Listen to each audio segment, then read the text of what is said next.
বিগত সরকারের আমলে ভিন্ন মতকে দমন করার জন্য মিথ্যা মামলাকে হাতিয়ার হিসেবে বেছে নেওয়া হয়েছিল। বিভিন্ন পর্যায়ে যাচাই বাছাই করে আমরা এসব হয়রানিমূলক মামলা প্রত্যাহারের উদ্যোগ নিয়েছি। গত ফ্যাসিস্ট সরকারের সময় দায়ের করা রাজনৈতিক হয়রানিমূলক মামলাগুলোর মধ্যে সারা দেশে পর্যন্ত ৬,২৯৫টি মামলা প্রত্যাহারের সুপারিশ করা হয়েছে। অন্যান্য সকল হয়রানিমূলক মামলাও ক্রমান্বয়ে প্রত্যাহার করা হচ্ছে। এছাড়া এই পর্যন্ত সাইবার সিকিউরিটি আইনের অধীনে বিচারাধীন স্পিচ অফেন্স সংক্রান্ত ৪১৩টি মামলা প্রত্যাহার করা হয়েছে। এই আইনটি অবিলম্বে বাতিল করে নাগরিক বান্ধব সাইবার সুরক্ষা আইন করা হচ্ছে। মানুষের ভোগান্তি রোধেও আমরা আইনগত পদক্ষেপ নিচ্ছি। জিডি করার সময় স্বাক্ষর দেওয়ার জন্য এখন আর থানায় যাওয়ার প্রয়োজন নাই, এটা অনলাইনেই করা যাবে। এই ব্যাপারে প্রয়োজনীয় নির্দেশ দেওয়া হয়েছে। পাওয়ার অফ অ্যাটর্নি বিধিমালায় সংশোধনীর মাধ্যমে প্রবাসী বাংলাদেশিদের হয়রানি লাঘব করা হয়েছে। সংশোধিত বিধিমালার আলোকে বাংলাদেশি পাসপোর্ট না থাকলেও বাংলাদেশি বংশোদ্ভূত ব্যক্তির পাসপোর্টে নো ভিসা রিকোয়ার্ড স্টিকার থাকলে কিংবা জন্ম সনদ বা জাতীয় পরিচয়পত্র থাকলেই তিনি বিদেশ থেকে পাওয়ার অফ অ্যাটর্নি সম্পাদন করতে পারবেন।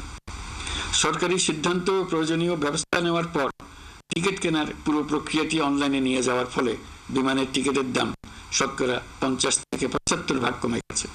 বিশেষ করে মধ্যপ্রাচ্যের প্রবাসী ভাই বোনেরা এতে করে স্বস্তি পাচ্ছে। অন্যান্য এয়ারলাইনের টিকিটের দামও কমে গেছে। নাগরিকদের হয়রানি মুক্ত ও দুর্নীতি মুক্ত সেবা প্রদানের জন্য সরকার ভূমি সেবা ডিজিটালাইজ করার উদ্যোগ নিয়েছে। এর অংশ হিসেবে ভূমি মন্ত্রণালয় অনলাইনে ঘরে বসেই জমির খাজনা প্রদান, নামজারি, জমা খারিজ, খতিয়ান বা পর্চা সার্টিফাইড কপি, মৌজা ম্যাপ বা নকশা প্রদানের কার্যক্রম শুরু করেছে। এই পদ্ধতিতে ভোগান্তি, অস্বচ্ছতা ও দুর্নীতির অবসান হবে। বর্তমানে সারা দেশে পরীক্ষামূলকভাবে এই কার্যক্রম চালু হয়েছে। এগুলোকে ক্রমান্বয়ে আরো জনবান্ধব করে স্থায়ী রূপ দেওয়া হবে। এর লক্ষ্য হবে ক্রমাগতভাবে এই সকল দায়িত্ব সরকারের হাত থেকে নিয়ে সেবাদানকারী ব্যক্তি বা প্রতিষ্ঠানের কাছে ছেড়ে দেওয়া। স্কুল কলেজ পাশ করা ছেলে মেয়েরা, গৃহিণীরা ঘরে বসে সারা দেশে এই সেবা দান করবে এবং অনেকে তাদের কৃতিত্বের জন্য প্রসিদ্ধ হয়ে পড়বে। তারা সারা দেশের গ্রাহকদের সেবা নিজের গ্রাম থেকেই প্রদান করবে। রাজস্ব সংস্কার কমিশনের সুপারিশ অনুসারে জাতীয় রাজস্ব বোর্ড বিলুপ্ত করার সিদ্ধান্ত নেওয়া হয়েছে। এর জায়গায় দুটি পৃথক বিভাগ করা হচ্ছে। একটি হলো নীতি প্রণয়ন বিভাগ বা জাতীয় রাজস্ব নীতি বোর্ড, অন্যটি বাস্তবায়ন বিভাগ বা জাতীয় রাজস্ব সংগ্রহ বিভাগ। এর ফলে সরকারের পছন্দের ব্যক্তিরা হাজার হাজার কোটি টাকার রাজস্ব ফাঁকি দেওয়ার আর সুযোগ পাবে না। আমি আশা করি পরবর্তীতে যারা সরকারে আসবেন তারাও এই নীতি বহাল রাখবেন। এখনকার যুগ হলো প্রযুক্তির যুগ, সৃজনশীলতার যুগ। আমাদের দেশে ১৭ কোটি নারী পুরুষ, তার মধ্যে তরুণরা হলো বিপুলভাবে সংখ্যাগরিষ্ঠ। বাংলাদেশ মানব সম্পদের দিক থেকে ৮ম বৃহত্তম দেশ। একযোগে এই তরুণরা সৃজনশীলতা প্রকাশের সুযোগ পেলে বন্যার স্রোতের মতো আমাদের দেশ দ্রুত বেগে পৃথিবীর বাজারের মধ্যস্থানে চলে যাবে। এই বিপুল তরুণ গোষ্ঠীর সামনে থেকে পথের বাধা সরিয়ে দেওয়াই হলো আমাদের সরকারের প্রধান লক্ষ্য।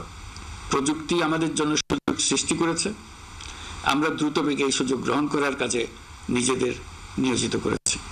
এমনভাবে আমরা প্রযুক্তি ব্যবহার করার কাজে নিয়োজিত হয়েছি যাতে নাগরিকের আঙ্গুলের ইশারায় সরকার তার সেবা নাগরিকের কাছে তাৎক্ষণিকভাবে হাজির করে।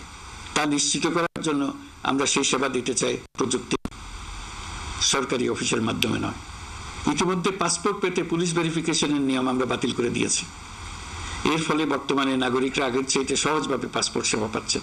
পুলিশ রিপোর্ট প্রাপ্তির নিয়ম বাতিল করার পর এই পর্যন্ত ৭০,০০০ নতুন পাসপোর্ট, যা বহুকাল ধরে পুলিশ রিপোর্ট আসার অপেক্ষায় আটকে ছিল, তা দ্রুত আবেদনকারীদের হাতে পৌঁছে দেওয়া হয়েছে। পাসপোর্ট প্রাপ্তি সহজ করার জন্য আমরা পুরনো পদ্ধতি বাতিল করে ইলেকট্রনিক পাসপোর্ট প্রচলন শুরু করেছি। এর ফলে দ্রুত পাসপোর্ট দেওয়া সম্ভব হচ্ছে। দেশের অভ্যন্তরে ই পাসপোর্ট হোম ডেলিভারি দেওয়া সম্ভব হচ্ছে। আগামীতে সকলেই ঘরে বসে পাসপোর্ট পাবেন, এটা নিশ্চিত করার চেষ্টা করছে। পাসপোর্ট দেওয়ার দায়িত্বে নিয়োজিত কর্মকর্তারা অত্যন্ত উৎসাহ সহকারে দ্রুত এসব পরিবর্তন আনার ব্যাপারে এগিয়ে আসছেন দেখে মনটা আনন্দে ভরে যায়।